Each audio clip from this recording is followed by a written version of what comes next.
लो जी अज फिर इंडिया ने फड़ के सऊदी अरब की बैंड वजाती। अज फिर सऊदी अरब हार गया जी इंडिया को। उस दिन तो बड़े अरबी चीका मारते पे सन बई साढ़े नाल हथ नहीं मिलाया, साढ़े नाल इंडिया ने हथ नहीं मिलाया। अज उन्होंने अरबिया फिर तुम दिता इंडिया ने।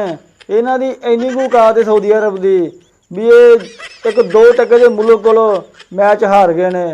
जो सऊदी अरब के अदारिया करप्ट तरीन मोहसिन बकरी रंगे बंदे भाई जाते ना, तो फिर अरबिया हर पासों चन्ना ही पैंदियाँ।